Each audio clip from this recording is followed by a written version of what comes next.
What's up, ladies and gentlemen? Welcome back to The Good, the Bad and the Stupid. It's Monday the 6th of January. It's, for me, the official first week of the year. Last week was kind of a bit of a weird one, wasn't it? So Monday was going to be the day I was going to kickstart and really sort of go for it with my New Year's resolutions and, get the year really going, because last week it was kind of like, well, sorry, that Thursday and Friday you might as well just kind of coast them because you got the weekend just round the corner. So if I do it Monday, even though it's the 6th of January, it's kind of like let's kickstart the year from there. And I tell you what, I haven't been able to do it. I've kind of got too relaxed after last week, and I just thought, you know what, I ain't really in the mood for working today. So I'm just going to kind of coast it like I did last week. So I kind of haven't got any oomph, no sort of, no get up. Got up late, started late, finishing late. I'm doing this one late as well, so it's all right though. We're going to take a slow, I'm going to build up slowly, and by Wednesday I'll be firing on all cylinders. Either that or I'll think, it's only weekend round the corner, I'll give it a miss till next week. This is the pros and cons of being self-employed. I obviously couldn't do that unless I was telling myself what to do. I've earned no fucking money, so, it's my fault really, but, if I had the boss telling me what to do, there's no way I would have done what I did this morning. So anyway, there you go. That's me cocking up my Monday the 6th of January. It's all right. It's Tuesday the 7th. Let's do it from tomorrow. Derek Acorah's dead. Big news over the weekend. Derek Acorah. Do you know who he is? No? You don't know who Derek Acorah is? I'm talking to the people from other countries here. Everybody in England knows who he is. Derek Acorah. Derek Acorah talks to ghosts. Well, he's died. So now he definitely talks to ghosts. So I wonder if... I don't know what he died of, actually. I didn't get a chance to check. I just noticed a few tweets popping up where people were making little quips about it. So I checked it out and found he died suddenly anyway, so it's a shame.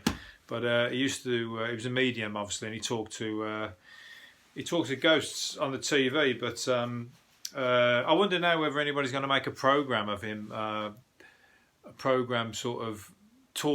Let's talk to Derek. I'm going to intellectual property rights I want on this. A program where people now try and contact Derek Acorah as he's been doing on the TV for the past number of years. And let's see if we can get in touch with him and see what he's like on the other side. Now, if anybody makes that program, I want some bloody royalties or some money, because it's my idea. And if I do ever get to speak to Derek, I want it to be from this life to that life. I don't want to be jumping into that life with him anytime soon. I'm not in a rush to get on the other side, not just yet.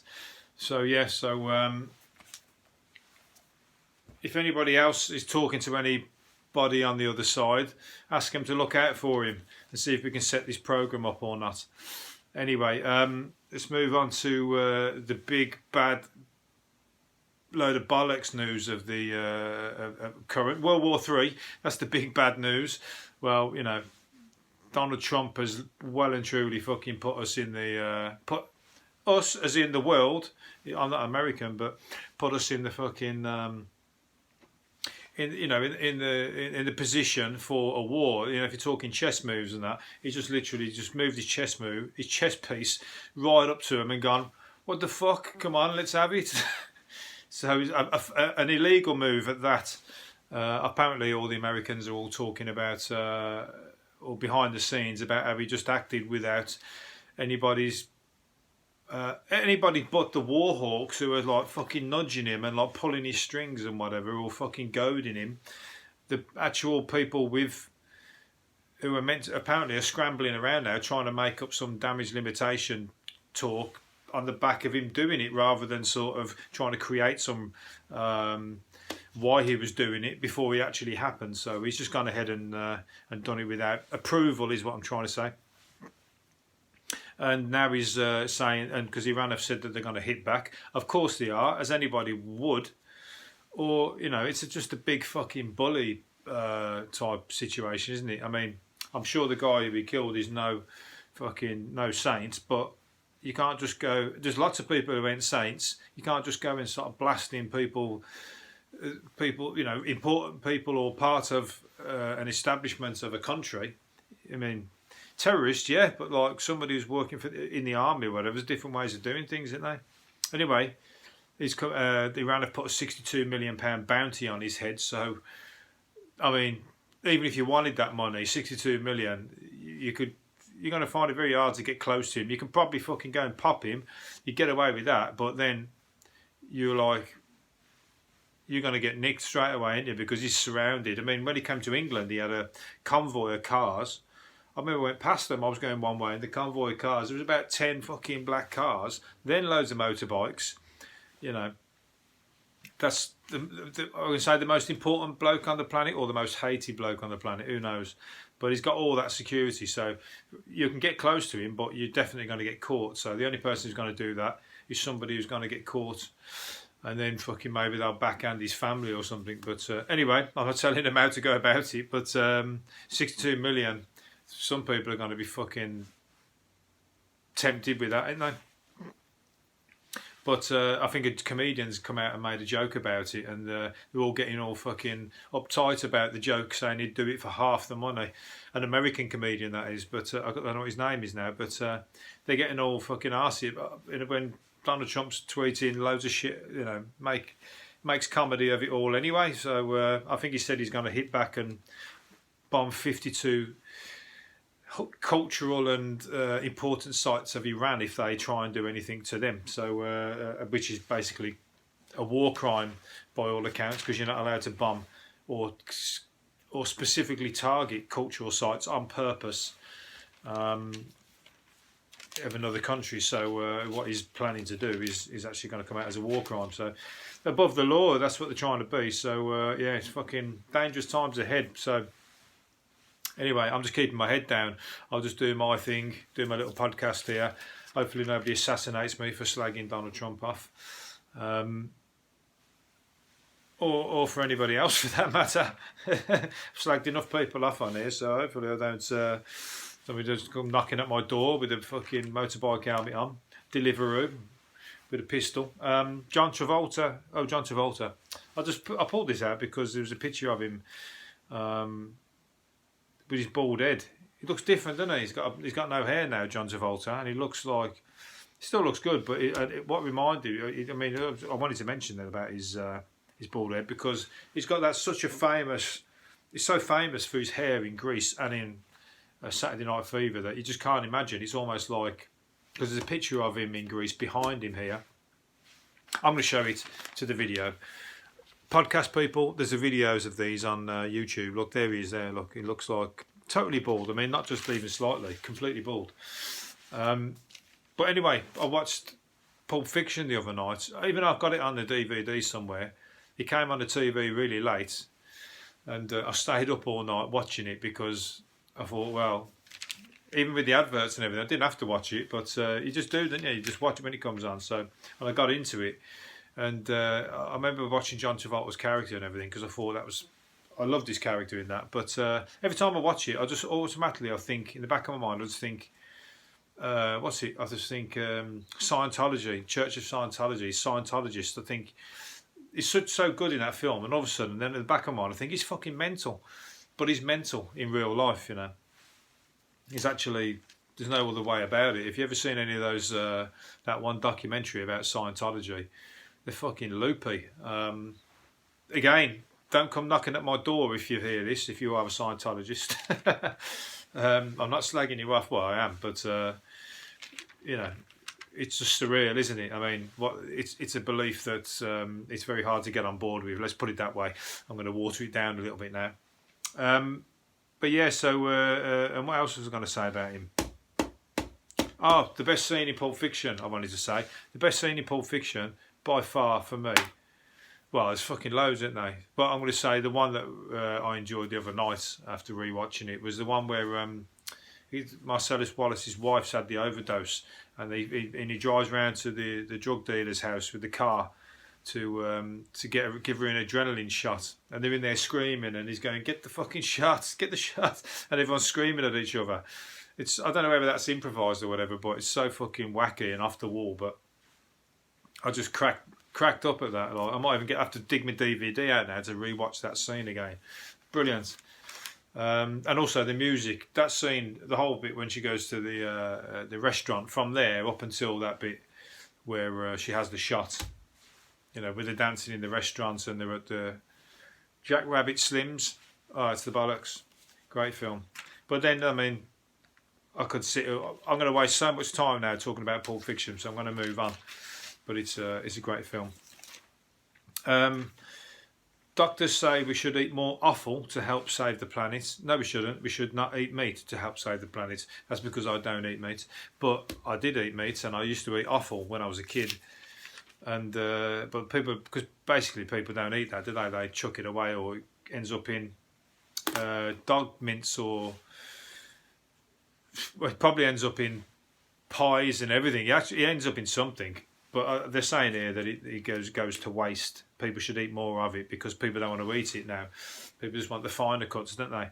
But when I was growing up and we didn't have a lot of money, I was always eating shit like fucking liver. Oh, I can imagine it now. I feel like a cannibal eating liver. Now I'm an adult and I know what the liver is, and like eating an animal's liver. Okay, an animal doesn't drink.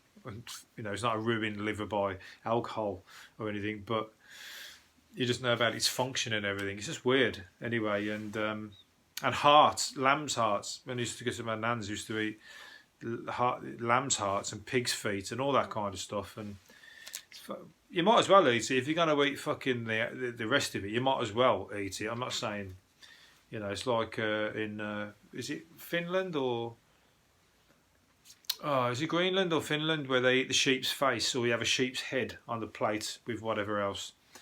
It's fucking weird, and they eat the eyeballs and everything, and you just think, but at the same time, you've killed it, and like, you might as well fucking eat its face. You're eating everything else.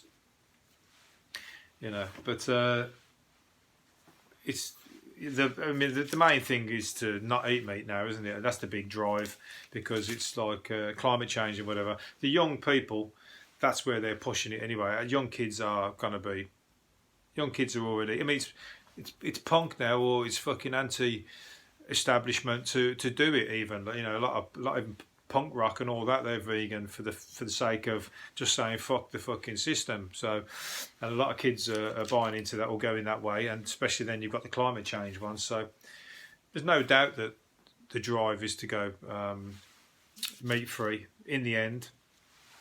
Or definitely, it will just get less and less. If anything happens like what's happened in Australia, I mean, that's just ridiculous. 1 billion animals, they reckon, are going to die in the fires of Australia. That is just so fucking sad, because, I mean, they've got nothing, they've got no way, they've just got nowhere to go, have they? They've just got no choice but to just sit in it and fucking burn. They've got nowhere to go. You can't save them, and they're like, it's just coming at them like a wall of fire. So, it's impossible to get out of the way of that, and you hope it stops sometime soon, because when you look at Australia, it looks like the whole place is on fucking fire. They'll have nothing left the way it's going. I mean, how can you try and safeguard or get in past the fire to try and safeguard what's on the inside? Yeah, it's horrendous. So damn shame,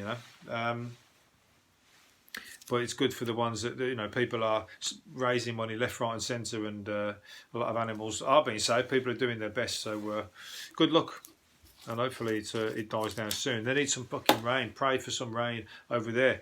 Ship some rain. Come on, God. Send some fucking Scientology, anybody, any God, whatever your God is, send some rain to Australia.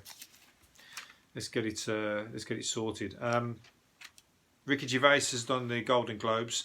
He's just pissed off. I think it's fun. It's great fun, isn't it? Because you literally just, I mean, they hire him to do that at the end of the day. But a lot of the stars in there, you can see like they're just like, you got the ones who are enjoying it and they just buzz off it, and they know that they're part. They take it on the chin and it's part of the joke. Like Leonardo DiCaprio, he did a great joke about Leonardo DiCaprio, saying he watched something that was so long that by the time they watched the end of it, his girlfriend was too old for him. So that was a good joke. But then you got the other ones in there who's got face looks like they've been fucking had shit rubbed under their nose. You know, they're just like, oh, just don't. They're not into it at all. You know, they think it's cheapening the awards, but he don't give a fuck. He's been paid to do exactly what it is. It's like Gordon Ramsay doing his Hell program. He's been paid to scream shit and abuse at people. So that's what he does. That's what people are paying him to do. If Ricky Gervais went on there and just didn't bother offending anybody, he's not doing his job, is he? But you know, if anybody was a shrinking violet, although he did fucking. I don't think Joe Pesci would have. They didn't have the camera on Joe Pesci, but he called him a Yoda. He said something about what was it? Fuck knows. He said something. Al Pacino, Robert De Niro, and who's the other guy? Yoda or something, or Yoda's son. So I don't know whether he took too kind for that. Joe Pesci. I couldn't see him, so I guess he's looking a bit old and shriveled, is he? I guess so. A drunken couple, anyway, moving on. A drunken couple have been sentenced to why they were caught engaging. A young couple, they don't look that. A drunken couple was shagging on the back of the plane, basically, while it was on the runway. They didn't even fucking let the plane get in the air, and they've been done for it. I didn't even know you could get. Obviously, it's a faux pas and it's a bit of frowned upon, but I didn't know it was like criminal because they've gone to court and everything for it. So apparently her legs were up in the air in the back seat. Her legs were up in the air and he was giving it loads with his arm between her legs. And the cabin crew went up to him and says, "What do you think you're doing?" Which is, I'm pretty certain their answer is, well, you can probably fucking see what we're doing, really. But they were that pissed, they probably didn't. You know, just thought they could do what they liked anywhere, can they? So they've ended up in on a 12-month community order and 60 hours of unpaid work. So Pickering, and the other one was fined £2,000. So think once, think twice. Don't have sex on the back seats of a plane, or any seat for that matter. I've heard of people doing shit like that before, and I never thought they got arrested. So they might have just got unlucky there. I mean, there's the Mile High Club, but you do it in the toilet, don't you? But where people are not meant to know. But if they were to arrest everybody that was shagging on the plane, fucking hell, we'd forever be hearing about it, wouldn't we? Not me. I'm a very respectable flyer. So far, anyway. You know, opportunities haven't yet presented themselves. Chris Kamara has confessed he's never read his own autobiography. So there you go. That's boycott Chris Kamara's autobiography. If he can't be bothered to read his own autobiography and he knows what's in it, then you know it's got to be shit, surely. But he said he doesn't read a book because he lives it. He lives the life and he's fucking living the dream. So he doesn't need to read it, which is kind of true, I suppose. Well, you don't really need to read your own fucking autobiography, I guess, do you? You know what's going in it. So I understand to a degree. But he said apparently if you read a person who reads 1,000 books lives 1,000 lives. I doubt it because it would take me 1,000 lives to read 1,000 books. But he said that's a well-known saying. But he just lives the one, and he's loving it. So. Well, he's just done a tour. Well, I don't know if did he get to do the. Where did he come in his Christmas? He went down to probably because he entered in at number 8 in the first week, and reached number 1 in the jazz charts. Come on, Chris Kamara, number 1 in the jazz charts. That's as bad as fucking Ricky Gervais putting people's noses out of place at the Golden Globes. There's a lot of jazz people will be like, "You're fucking joking me. I've been working on this album all my life." You know, to get this fucking jazz sound off, and Chris Kamara comes along and fucking tops the charts. You can stick your jazz up your arse. That's what I'd be saying if I was Miles Davis. Put my saxophone on my fucking shoulder. I'll be off into the sunset, never to return. It's kind of destroyed it, hasn't it? It destroyed the buzz of what it takes to get to the top of jazz. I'm not a big jazz man, but I'm just saying. A lot of people, when they're into jazz, they're like proper enthusiasts, aren't they? They're like fucking feel it and everything. Yeah, I think jazz is the perfect music for people who are out of tune. Who people who these people who dance and they're out of tune. They're fucking always hitting the wrong note. They should just get into jazz and they'd fucking it's perfect because they'd be dancing accidentally in June without even trying. Do you know what day it is today? Yes, right. It's the divorce day. It's the day to divorce. It's the day that everybody finally fucking goes, right, fuck this, I've had enough of you, you've had enough of me, let's end it. And it's usually on the back of Christmas over trying to warring couples over Christmas who just end up saying, well, this is enough, I've had enough. And the divorce lawyers apparently get rang up today, and apparently there's big waiting lists because it's so like backed up with people, the phone like fucking ringing off the hook. So there you go. If you can get past divorce day, you might make it till the next year. So people spending too much time with each other's families and that, and you just think, oh, fuck this, I've had enough. I want to get back to fuck knows. I don't know what I'm trying to say, but back to get away from this crap anyway. And my shit presents that I got everybody good presents, and everyone got me a load of shit, and all I've had is earache for it. That's what they're saying. Rod Stewart, security guard, is allegedly punched. No, Rod Stewart punched his security guard apparently in the stomach, and his son gave him a little bit of a push around as well. And the security guard has hired his own lawyer. So it was in America, wasn't it? So he's a security guard, meant to be tough, looking after him, and a tough guy or whatever. Rod Stewart, 74, punched him in the stomach, and now the security guard, I bet he's like injured beyond belief, and he's had to get his own lawyer. But he's like depressed, he's without a job, all this kind of stuff, ramping up the money, compensation. You'd almost go, it's almost like somebody hitting you from behind, and you just in your car and just go like that. Whiplash. And now Rod Stewart punched, he was probably goading him, you know what I mean? Come on, you fucking mophead train lover, what are you going to do? Come on. And probably be goading him like that, and then Rod Stewart just snapped and gone fucking punched him. Next thing you know, he's going to go, compensation claim, I'm off work sick now with my bad stomach, you broke one of my ribs, or he bruised it, because you won't have broke it. So I think he's saw the money, the fruit machine money, click around on that. So Rod can afford it. Sometimes you almost think it's worth, if someone's pissing you off, it's almost worth giving them a dig, just so that even though you're going to have to pay them money, you just think, fuck it, I'll give them the dig anyway. And then I might still not have to pay them if my lawyer's good enough. If I have a good decent enough fucking lawyer, get Mr. Loophole on the case. That's a picture of a koala there. I pulled out earlier. Look at that picture of the koala there who's been pulled out of the bushfires. Fucking burnt to anything. Poor thing. But he's been lucky. He's one of the lucky ones, I should say. He's survived that part. Hopefully he makes it through. An eccentric author spent 3 years wandering around car parks, then wrote a book about his ludicrous hobby. He thought he was looking for what's something nobody else has done, and that's it. But who the fuck is going to read a book? If Chris Kamara don't read his autobiography, he certainly ain't going to read a book about car parks and the joys of different car parks around the country.